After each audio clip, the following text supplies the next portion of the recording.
Have you ever felt like your mind was in chaos, anxious, overwhelmed, or just tired? You don't have to answer right away. Just take a moment and feel. Maybe it was one of those afternoons when your heart raced for no clear reason. Maybe it was a morning when exhaustion showed up before the day even began. Or maybe it was a late night. In a quiet room, when everything outside was still, but your mind wouldn't stop racing.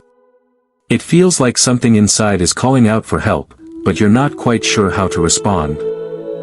In a world that moves too fast and asks too much, feeling lost is almost inevitable.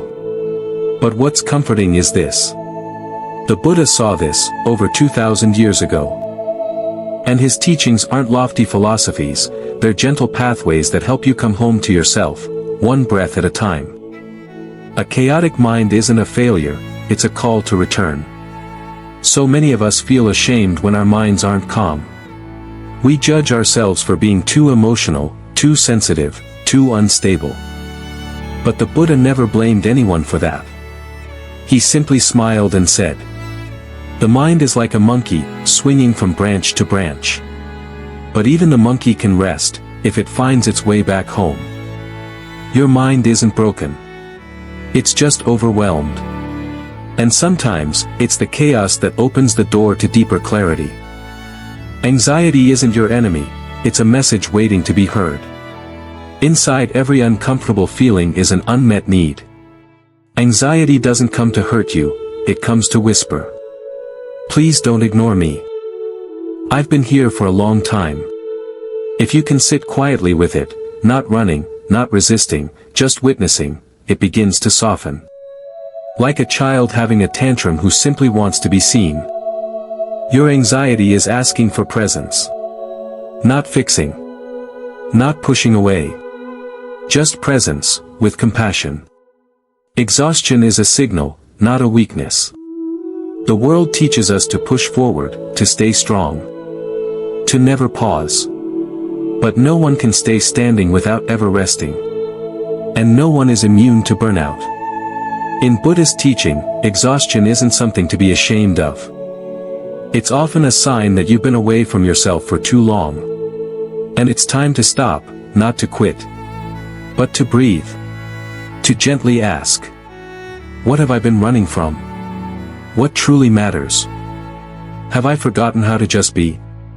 Stillness isn't a goal, it's what's always been there. You don't have to fix everything before you can rest. You don't have to stop being anxious to deserve peace. You don't need to be better to be loved. The moment you pause, close your eyes, and simply arrive, you're already touching something deeper. Something that has always been within you. A quiet presence. A soft spaciousness. A place where you don't have to become anyone. You can just be. The breath is your bridge home. You don't have to retreat to the mountains or change your entire life. You only need one thing, a breath.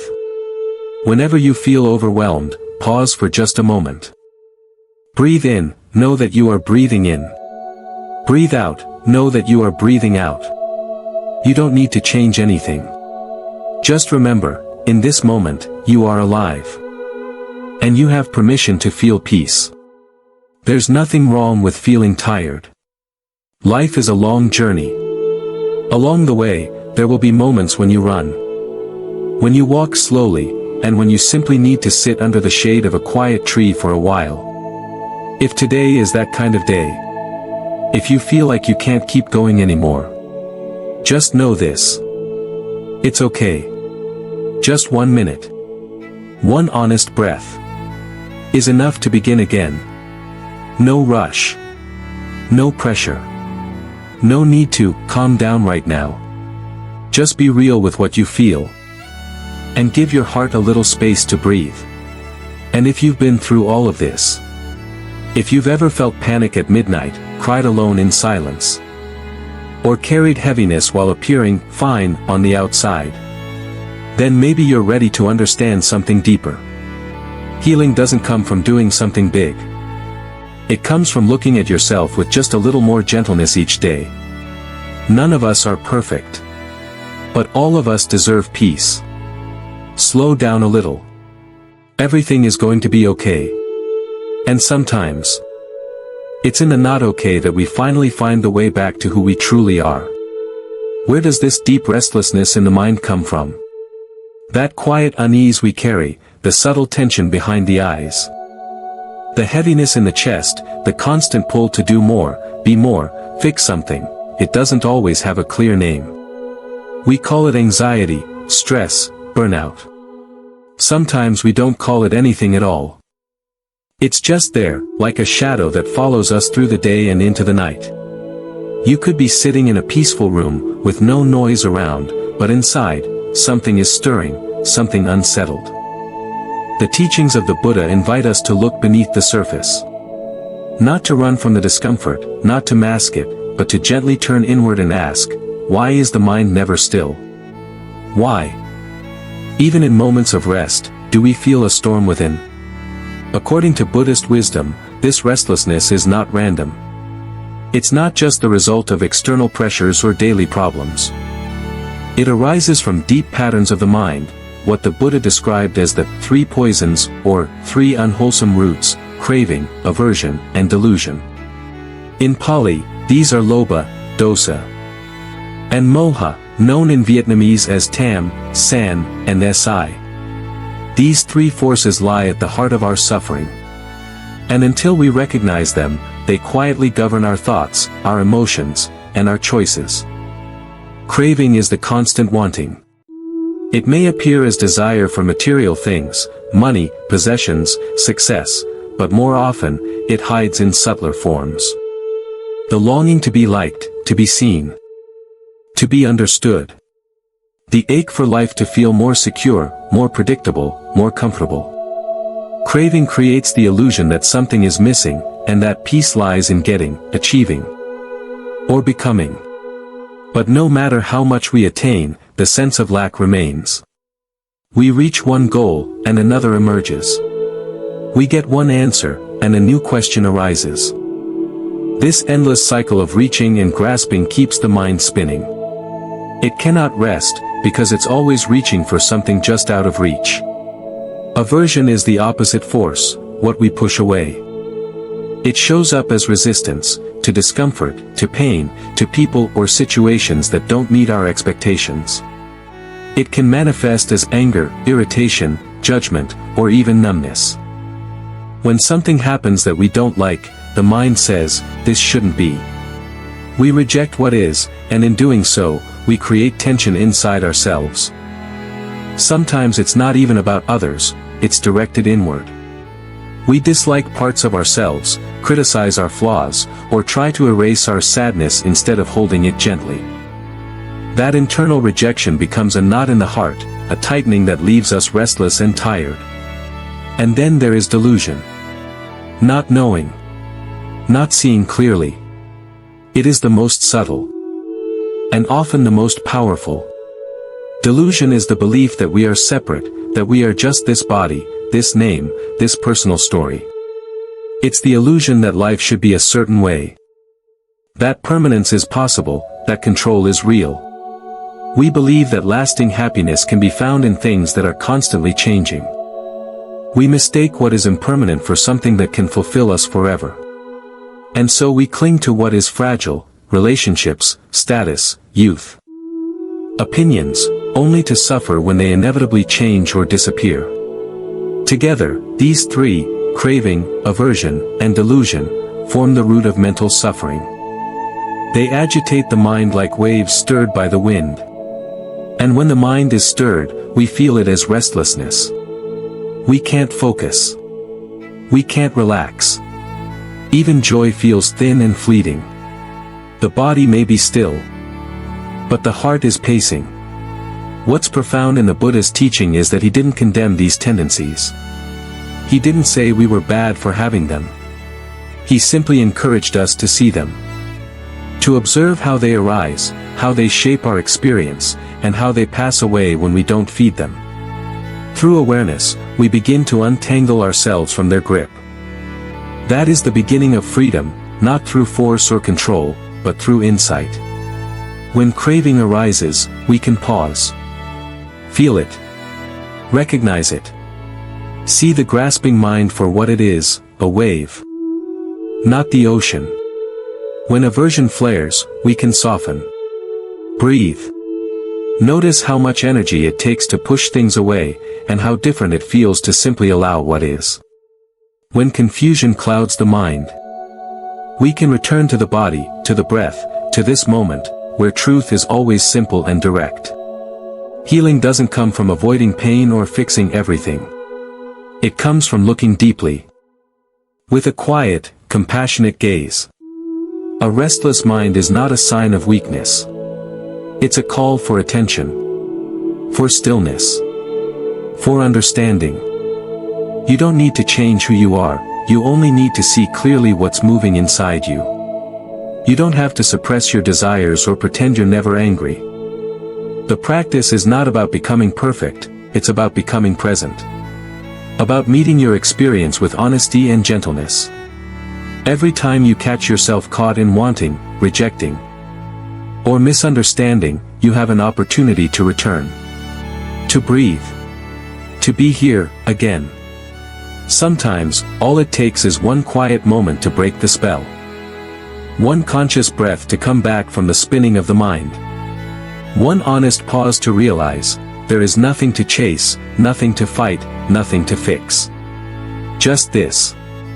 Just now. Just being.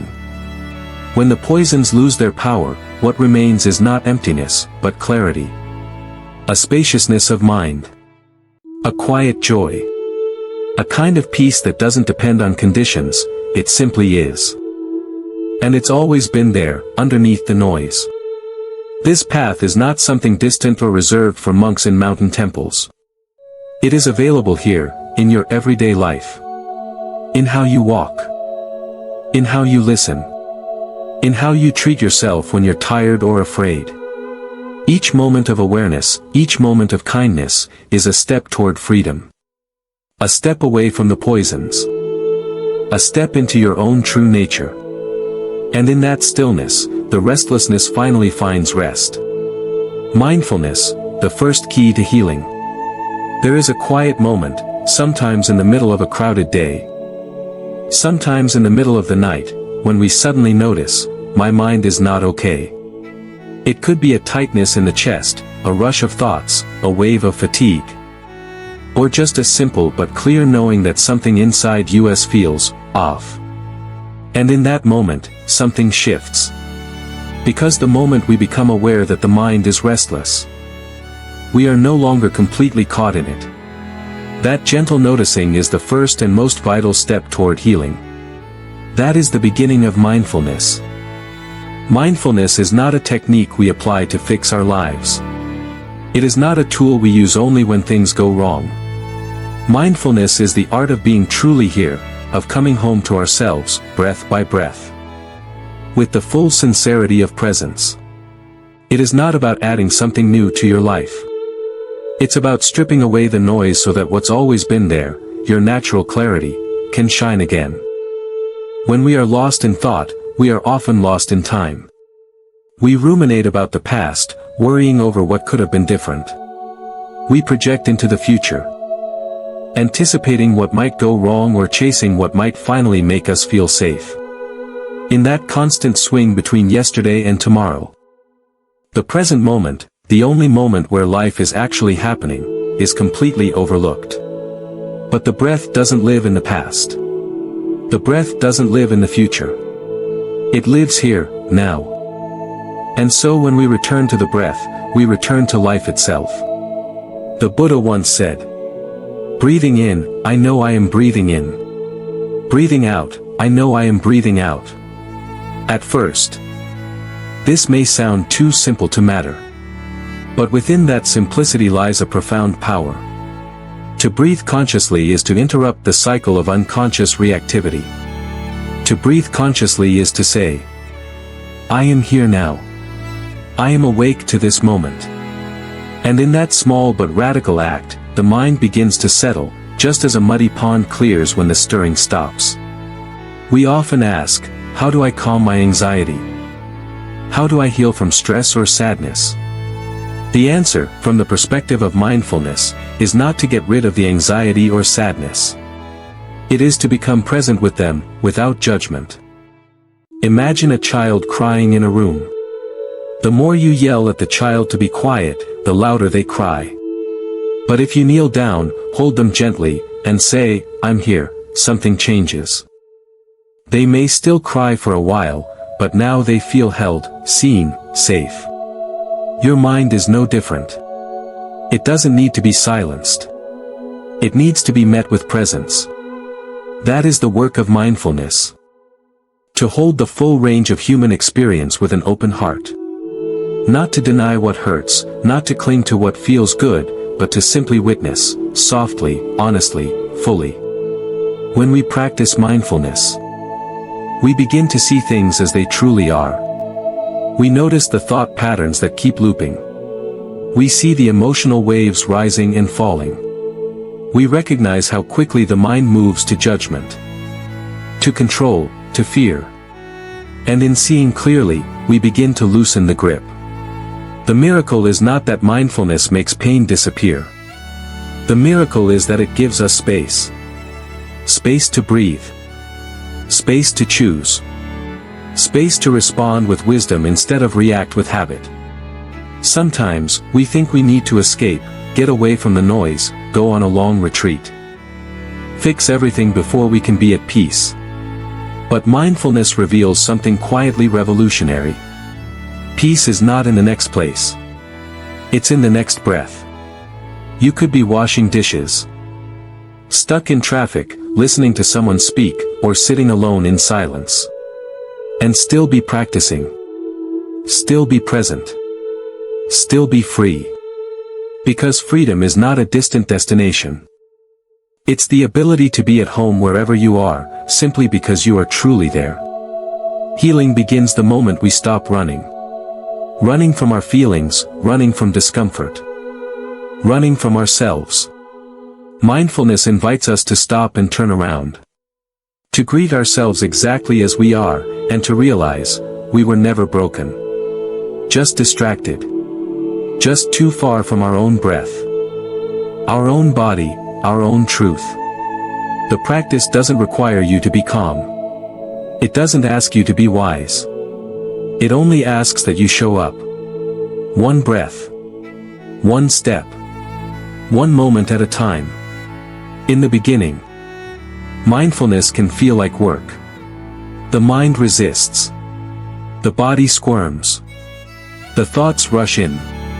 But over time, a new rhythm begins to emerge, one that's not driven by urgency, but by awareness. One that is soft, steady, and deeply alive. You start noticing the sky again. You feel the texture of your own footsteps. You hear your thoughts with more clarity, but with less attachment. You begin to treat yourself with the kind of kindness you once thought only others deserved. And in those quiet shifts, healing happens. Not all at once. Not in a straight line. But breath by breath. Presence grows.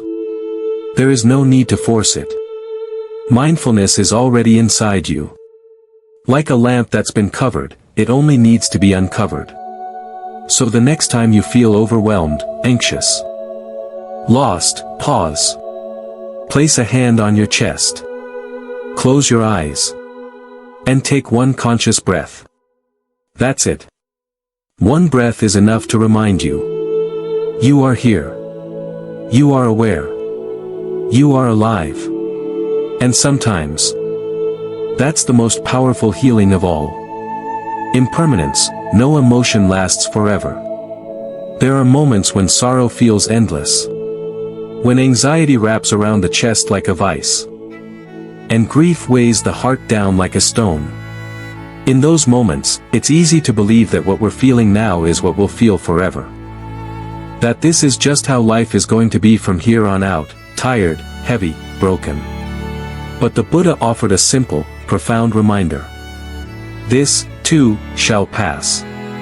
Everything arises. And everything falls away. No matter how strong, intense, or overwhelming an emotion may be, it is not permanent. It has never been. It never will be. Because change is the nature of all things. This truth is called anicca, or impermanence. It is not just a philosophical idea. It's a lived reality, playing out every second in every part of our lives. The seasons shift. The body ages. The people we love come and go. The mind changes from one thought to another, one mood to the next. Even the heaviest rain doesn't fall forever. Even the darkest night gives way to morning. When we truly understand impermanence, we suffer less, not because we stop feeling, but because we stop clinging. We stop believing the lie that pain is our identity, that fear is our destiny. That despair is a life sentence. It isn't. Pain comes. Pain goes. Joy comes. Joy goes. Anger rises. Anger fades. Peace arrives. Peace leaves. All of it dances in and out. Like waves crashing and receding on the shore. You are not the wave. You are the ocean beneath it, deep, vast, unshaken by the temporary storm. But this insight doesn't come just from hearing wise words. It comes from watching. Sit still for a few minutes. Notice the breath as it moves in and out. Notice the thoughts as they come and go. Notice how an emotion arises suddenly, perhaps irritation, restlessness, sadness. And notice how, if you don't feed it, it naturally begins to dissolve. This is the miracle of mindfulness meeting impermanence. You start to realize that you don't have to resist your feelings. You also don't have to obey them. You simply witness them. Like clouds drifting through an open sky. When you're caught in sadness, remind yourself.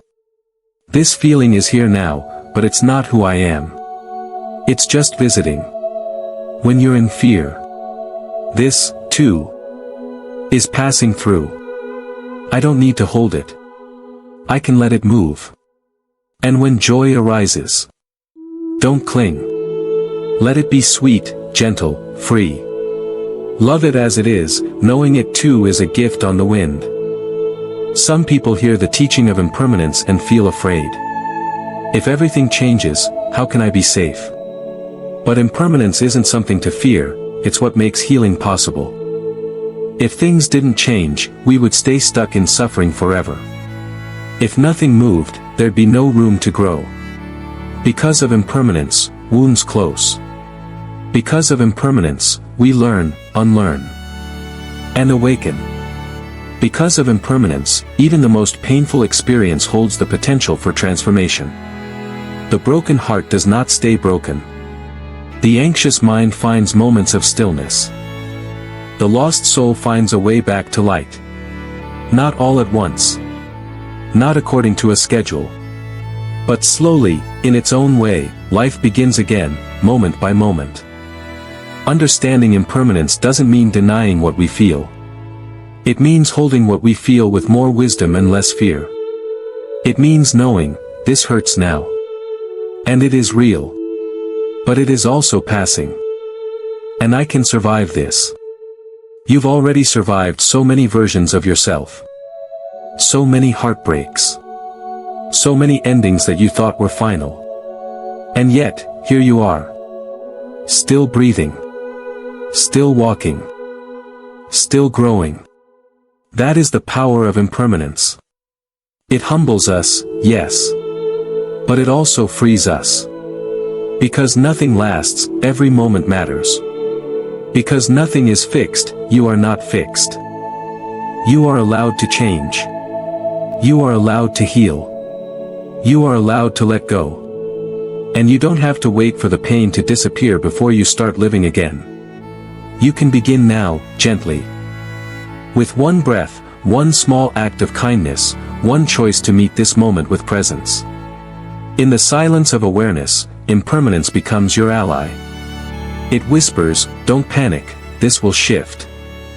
It reminds you, you are not trapped. You are moving, always. And most of all, it teaches. Let go. Loosen your grip. Trust the flow. Let your emotions pass like weather through the sky. Let your stories unravel. Let your heart feel what it feels without making it wrong or permanent. You are not broken.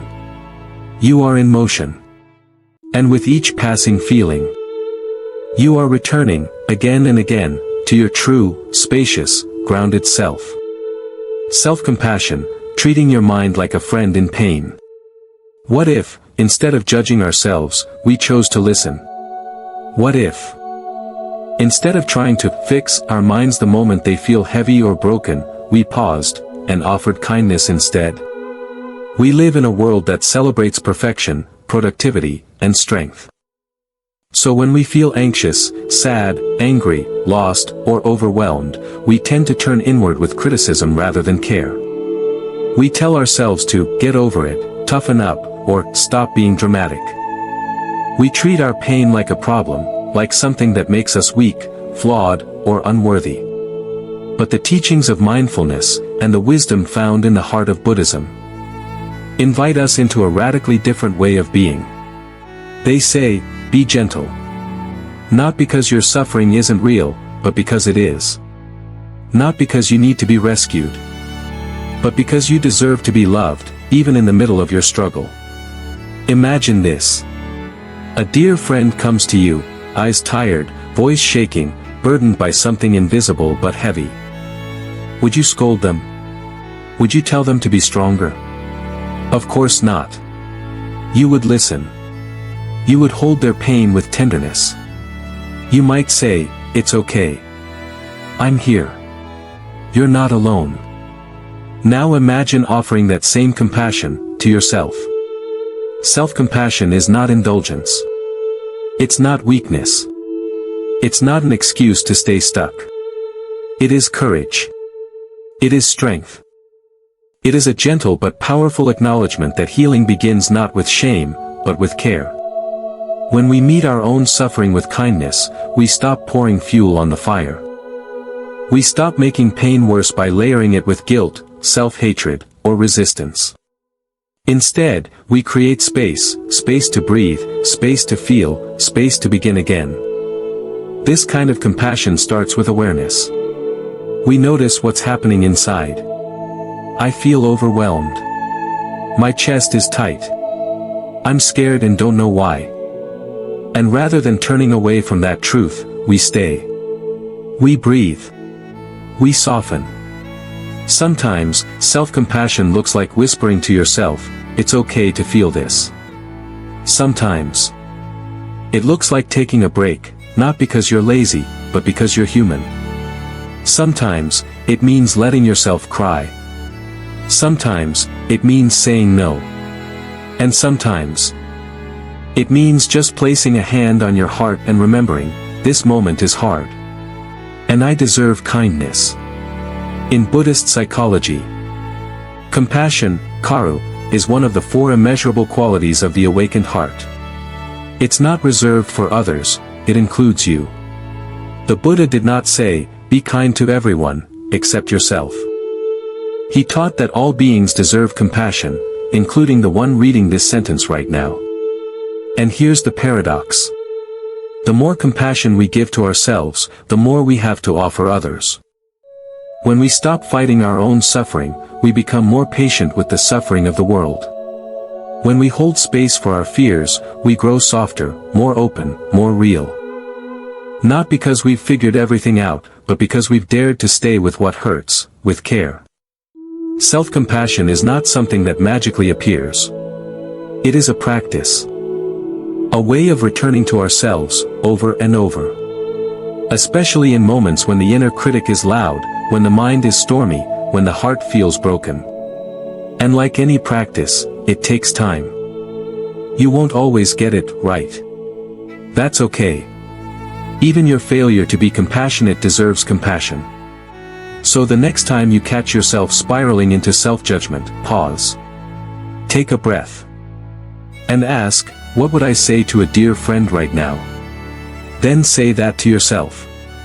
You don't need to be perfect to be worthy of love. You don't need to be healed to deserve gentleness. Your pain doesn't make you less valuable. It makes you human. Self-compassion isn't about making the pain go away. It's about creating a safe, soft place inside you where pain can be held with care instead of fear. When the mind is in chaos, don't abandon it. Sit beside it, like you would with a crying child. Not to fix it. Not to force it to stop. But just to say, I'm here. I'm listening. I care.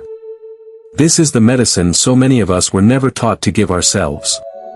But it's never too late to begin. Start small.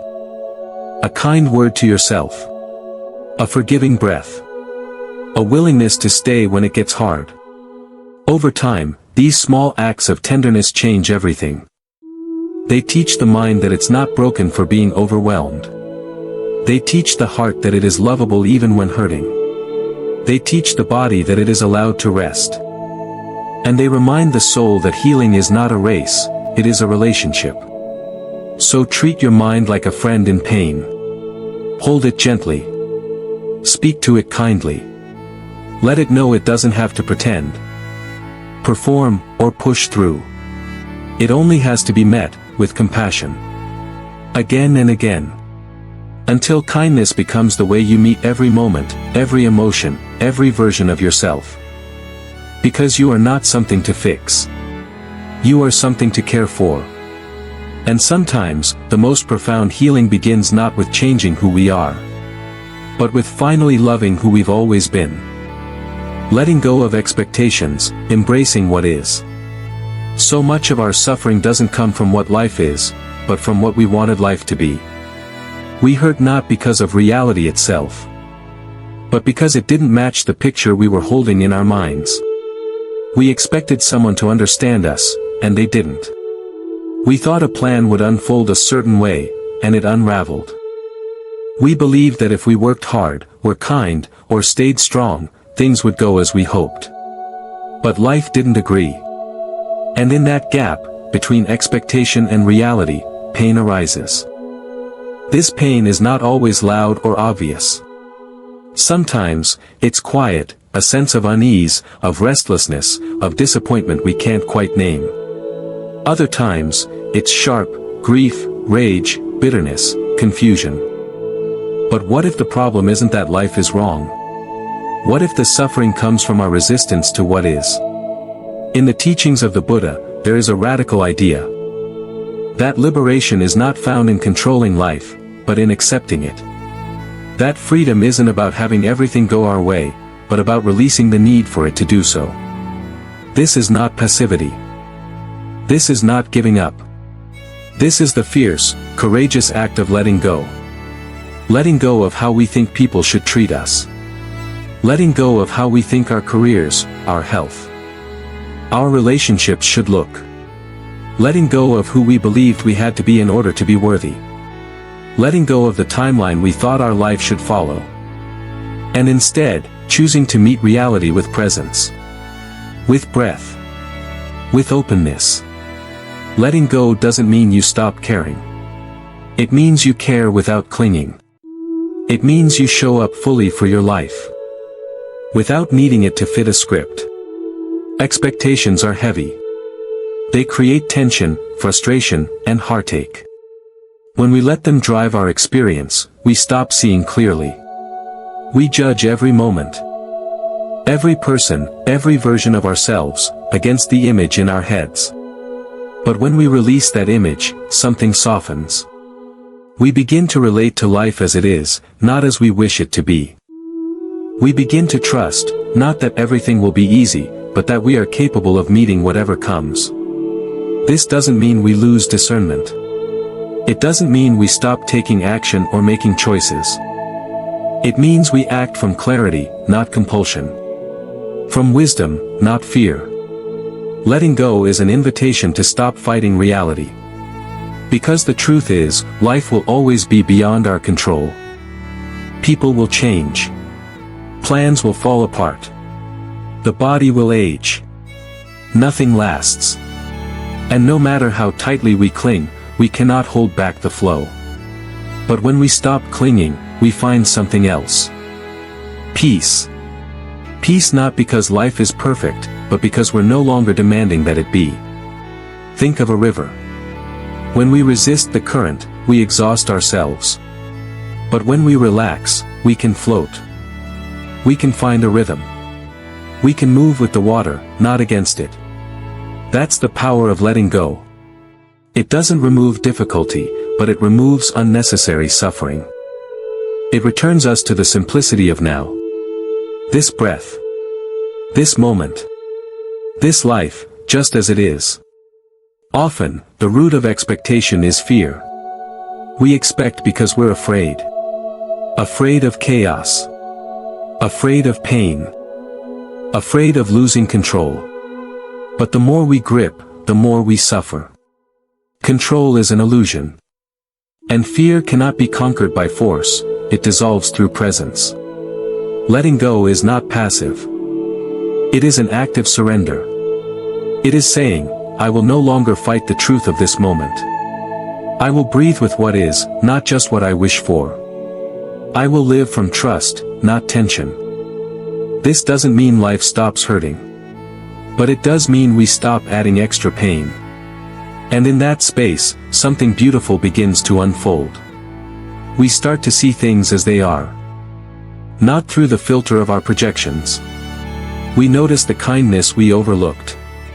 We feel the beauty of imperfection. We discover strength not in control, but in acceptance. This is where freedom lives. Not in changing what is, but in being at peace with it.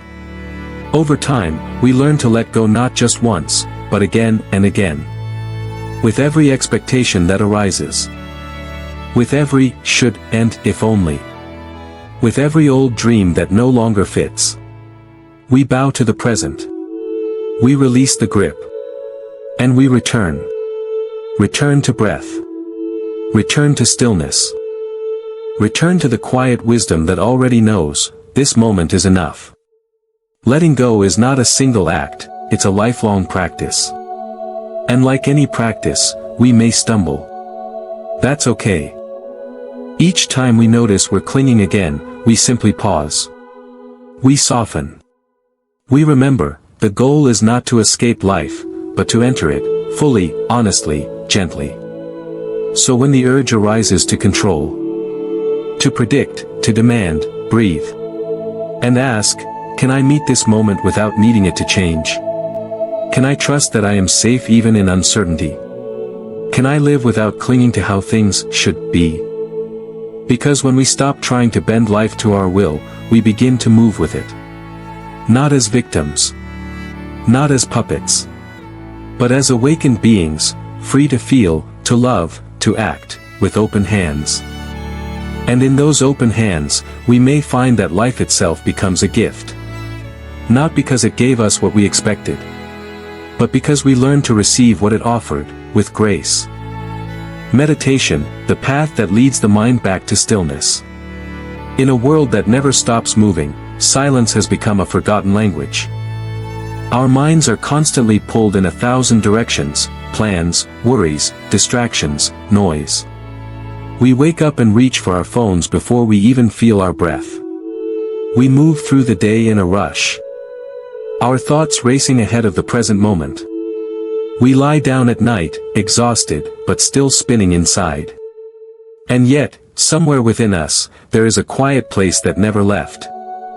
A stillness that has been patiently waiting. A home beneath the chaos. Meditation is the path back to that home. It is not a technique to perfect. It is not a performance or a competition. It is a remembering. A returning. A gentle act of coming back to yourself, again and again. Even just a few minutes each day can begin to change everything. Why? Because in those minutes, we stop running. We stop searching. We simply sit. And in the silence, we start to see clearly. We see how busy the mind really is, how it jumps from thought to thought like a restless monkey.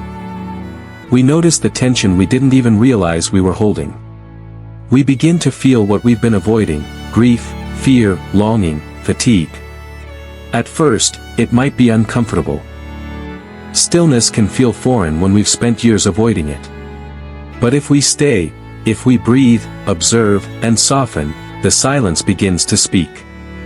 Not with words, but with presence. Meditation teaches us to be with what is. Not to fix it. Not to judge it. Not to escape it. But simply to allow it. In this space of allowance, healing begins. Because much of our suffering doesn't come from the pain itself, but from our resistance to it. From the way we fight, deny, suppress, or try to control our inner experience. Meditation offers a new way. Be still. Be curious. Be kind. It teaches us to sit with our emotions like we would sit with a dear friend. To breathe with our discomfort instead of pushing it away. To realize that even the most painful waves will eventually pass, if we don't feed them. Each breath becomes a doorway. Each moment of awareness becomes a seed. And over time, the garden of the mind transforms. We begin to trust the quiet. We begin to relax into the unknown. We begin to experience a kind of freedom that doesn't depend on external conditions. This is not an escape from life, it is the heart of life. To sit in silence is to remember what truly matters. It is to discover that we are not our thoughts. We are not our fears. We are not our stories. We are the awareness behind it all. That awareness is vast. It is open. It is deeply compassionate. And it has always been here. Meditation reconnects us with this ground of being. The more we practice, the more we come home, to peace, to clarity, to presence. Some days, meditation will feel effortless. Other days, it may feel like a struggle. That's okay. The point is not to feel a certain way, but to show up. To meet whatever is present with honesty and love. Even when the mind is loud. The very act of sitting is an act of courage. Of reclaiming your attention. Of choosing to be here, now. Over time, this practice begins to ripple into everything. We find ourselves pausing before reacting. We hear the quiet needs of the body and heart. We become more patient, more grounded, more present with the people around us. Meditation doesn't change the world outside us, but it profoundly shifts how we move through it. We stop being driven by habit and start living with intention. One breath at a time. There is a reason meditation has been at the heart of spiritual traditions for thousands of years. It is not because it offers instant bliss. It is because it reveals the truth. That peace is not found by rearranging the world, but by stilling the mind. That joy is not in the next achievement, but in the simplicity of being. That healing is not always about fixing, but about allowing. In this silence, we begin to listen deeply. Not just to our breath, but to life itself. To the whisper of intuition. To the wisdom of the body. To the quiet presence that says, "You are already whole." We meditate not to become someone new, but to remember who we truly are. Beneath the roles. Beneath the striving. Beneath the noise. And as we keep returning to this space, even for just a few minutes a day, we begin to notice something miraculous. The world slows down. The mind grows spacious. The heart softens. And life becomes less of a problem to solve, and more of a mystery to walk with. So if you feel overwhelmed, lost, disconnected, don't look outside. Just sit. Breathe. Be. Even a few silent moments can be medicine. Not because they erase your pain, but because they hold it with compassion. In this stillness, you are not alone. You are not broken.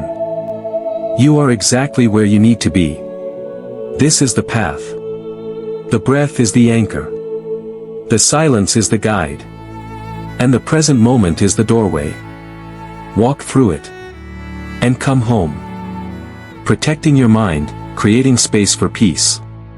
In a world overflowing with noise, protecting your mind has become an act of spiritual survival. Every day, we are bombarded, by headlines shouting fear, by social media feeding comparison, by notifications pulling us away from the present. Our attention is no longer simply scattered, it's hijacked. And slowly, often without realizing it, we begin to feel anxious, restless, and disconnected from ourselves.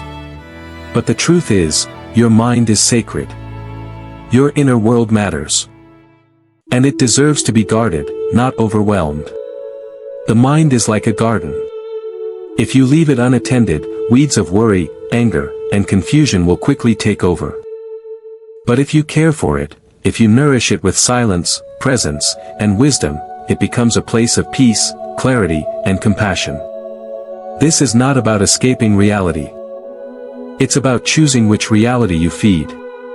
There's a difference between being informed and being consumed. Between being connected and being addicted. Between engaging with the world and losing yourself in it. Many of us wake up and instantly open our phones. Before we even take a breath or touch the earth of the present moment. We're flooded with bad news, updates, opinions, and endless scrolling. It's no wonder our nervous systems feel fried before breakfast. So what can we do? We begin by stepping back. By noticing what we allow into our consciousness. By being intentional about what we consume, just as we would be with the food we eat or the air we breathe. Protecting your mind doesn't mean you close your heart to the suffering of the world. It means you give yourself space to process it, to understand it. And to respond with wisdom rather than overwhelm. Limit the time you spend scrolling endlessly through content that leaves you feeling depleted. Notice how you feel after watching the news. After reading that comment thread, after checking your phone for the 10th time in 10 minutes. Ask yourself, is this nourishing me, or draining me? And then, dare to do something different. Spend more time in nature. Let the wind reset your thoughts. Let the sky remind you how vast everything really is. Let the stillness of the trees teach your nervous system how to slow down. Read books that open your heart and expand your mind. Listen to teachings that ground you in truth. Let the wisdom of ancient voices remind you what truly matters. Carve out time for silence. Put your phone away for an hour. Let your eyes rest. Let your mind breathe. Learn to hear your own thoughts again, not the ones implanted by algorithms or trending headlines. But the quiet voice of your own intuition. It's still there. Beneath the noise. Waiting. The more we remove what is unnecessary, the more we remember what is essential. And what is essential? Stillness. Connection. Presence. Kindness. Awareness. Breath. This is not a call to perfection. You don't need to cut off all media, abandon technology, or move to the mountains. It's simply an invitation to balance. To be a little more mindful of what you let in. To choose quiet over chaos. Depth over distraction. Being over reacting. We live in an age where attention is currency, and everyone wants yours. But you don't have to give it away so freely. You can reclaim your focus. You can protect your peace.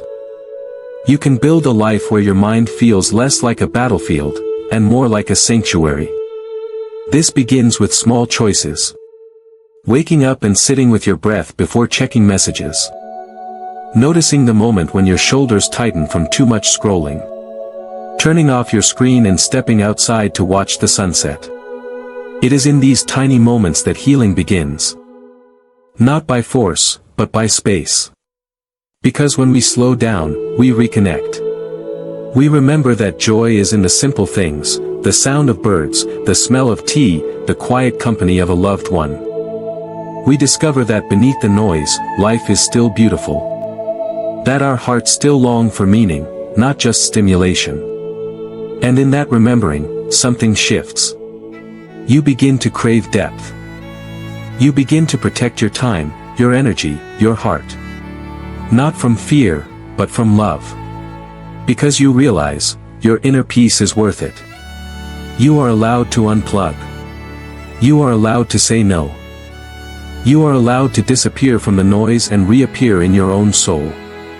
Let this be your practice. To create space where your mind can rest. To choose peace not just as an idea, but as a lifestyle. To cultivate an environment, both inner and outer, where healing can unfold naturally. Spend time with people who lift your spirit. Listen to music that soothes instead of overstimulates. Breathe with your hand on your heart when everything feels too much. And remember, you are not alone in this. More and more people are waking up to the need for silence. For simplicity. For presence. It's not a trend. It's a return. To what's real. To what lasts. To what's quietly been waiting for you all along. So take care of your mind. Guard it with compassion. Feed it with wisdom. And let it rest in the calm that comes, not from doing more, but from letting go. Stop trying to fix your mind, just watch it. A teaching from an old Zen master. A young monk once approached a Zen master and asked, "Master, my mind is in chaos. Thoughts race like wildfire. Emotions come and go like storms. How do I fix this?" The master looked at him and simply said, "Stop trying to fix it. Just observe." The monk stood there in silence, confused. He was expecting a technique, a mantra, a path to peace. But all he received was this quiet instruction: observe. So what did the master mean? In our modern lives, we are conditioned to fix everything. If something is broken, we repair it. If something is messy, we clean it. If something is uncomfortable, we distract, suppress, or replace it. And we apply this same mentality to the mind. When anxiety arises, we fight it. When sadness visits, we label it as a problem. When thoughts become loud, we try to silence them by force. But the mind is not a machine. It's not something to be repaired with tools or hacked into submission. It is a field of energy, alive, shifting, mysterious. And often, the more we try to control it, the more it rebels. What the Zen master pointed to was something radically different. Presence without interference. Awareness without judgment. A way of relating to the mind that is not based on control, but on compassion. When we sit in silence and just observe the mind, something profound begins to happen. We notice that thoughts come and go. Emotions arise and fade. Like waves on the surface of the ocean, they are never permanent. And we begin to realize, we are not these thoughts. We are not these emotions. We are the sky that holds them. We are the witness, not the storm. Imagine sitting by a river. Leaves float by on the surface, each one representing a thought, a memory, an emotion. You can watch them pass without having to jump in, without needing to chase or control. This is the practice of observing. It's simple, but not easy. Because the ego wants to fix. It wants to do. It wants to be in charge. But healing doesn't always come through effort. Sometimes, healing happens in the space between effort, in stillness, in surrender. In simply being with what is. To observe your mind means to turn toward it with kindness. To say, I see you, worry. I see you, anger. I'm not here to push you away. I'm just here to see you clearly. And in that seeing, transformation begins. Not because you're trying to change the mind, but because the light of awareness itself is transformative. The mind, when observed without resistance, begins to settle. Just as a stirred-up pond becomes clear when left alone, your mind too can return to clarity, not through control, but through stillness. This doesn't mean we become passive. It means we become deeply intimate with our inner world, without clinging or rejecting. We learn to sit with discomfort. We learn to breathe through fear. We learn to recognize thoughts as just thoughts, not truths, not commands, not enemies. There is great freedom in this. Because when you stop trying to fix the mind, you step outside the loop of resistance. You realize that peace was never something to be achieved by doing more. It was always available, beneath the noise. Beneath the striving, waiting in the spaciousness of awareness.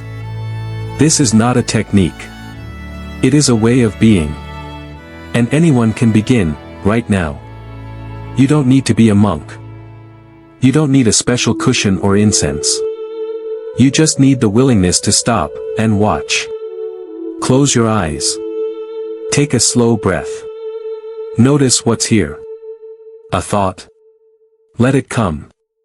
Let it go. An emotion. Let it rise. Let it pass. A sensation. Simply feel it, without trying to change it. Over and over again, return to this simple act of witnessing. It may feel unfamiliar at first. Even frustrating. Because we are so used to doing. But if you stay with it, if you keep watching with gentle attention, you will touch something deeper. You will discover that silence is not the absence of thought, it is the space that holds thought. And in that space, there is freedom. Freedom to feel, without being overwhelmed. Freedom to think, without being trapped. Freedom to live, without being ruled by every flicker of the mind.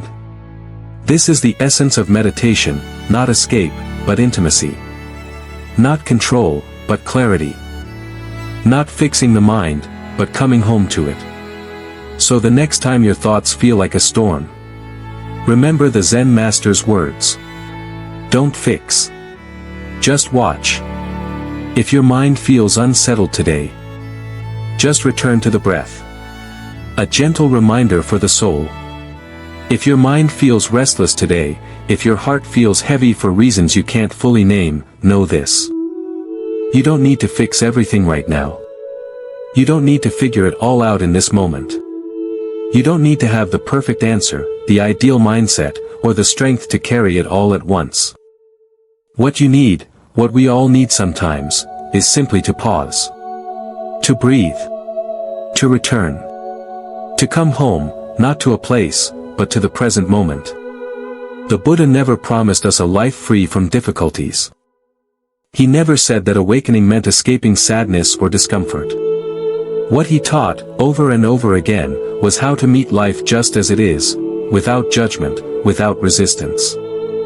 Without the urge to run away. So if you're struggling today, let that be okay. Let this moment be imperfect.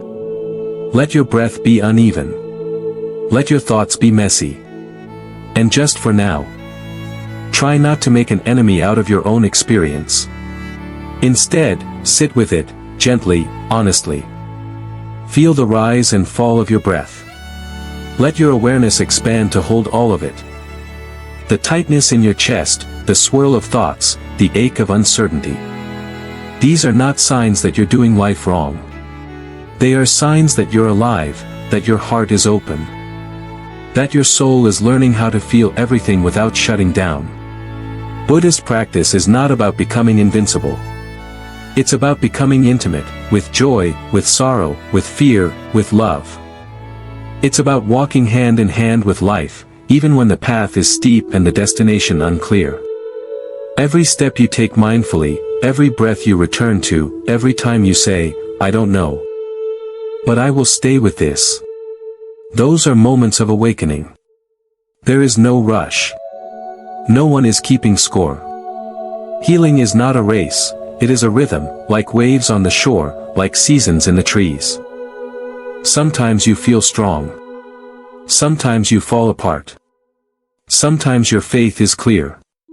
Other times it's just a quiet hope clinging to the edges of your day. All of that is welcome. You don't have to be at your best to begin again. You just have to be here. Right now. Right here. With this one breath. That's enough. So often, we think peace is something distant, a mountaintop. A future goal, a spiritual milestone we haven't earned yet. But peace is already here. It's in your breath. It's in the space between thoughts. It's in the stillness that remains when you stop trying to be anything other than who you are, right now. This is why we return to the breath. Not to escape, but to reconnect. Not to fix, but to feel. Not to control, but to surrender. Inhaling, you come back to yourself. Exhaling, you soften. Inhaling, you remember, you are still here. Exhaling, you release the need to be anywhere else. This is not weakness. This is wisdom. This is the path of gentleness, the way of the Dharma, the quiet power that meets life, not with force, but with compassion. And the truth is, you're not alone. Others are walking this path beside you. Others, right now, are sitting in their own silent struggle. Others are also choosing to breathe, to return, to trust, just as you are. So take comfort in that. Let yourself feel held, not just by your breath, but by the vast, unseen network of beings who are also learning to live from the heart. We're all learning how to stay when we want to run. To breathe when it feels impossible. To love ourselves even when we feel broken. That's the real practice. It's not about perfection. It's not about constant calm. It's about presence. It's about showing up again and again, even when it's messy, even when you forget, even when all you can do is take one honest breath. So if today feels hard, don't fight it. Just meet it. Meet yourself, exactly as you are. And remember, the Dharma, the teachings of awakening, are always here. They don't require you to be perfect. They only ask that you return. Return to the breath. Return to the present. Return to your heart. And from that place of gentle presence, you will begin to see clearly again. The answers may not come today. The peace may feel distant. But this small moment of awareness, this breath, this noticing, is already enough.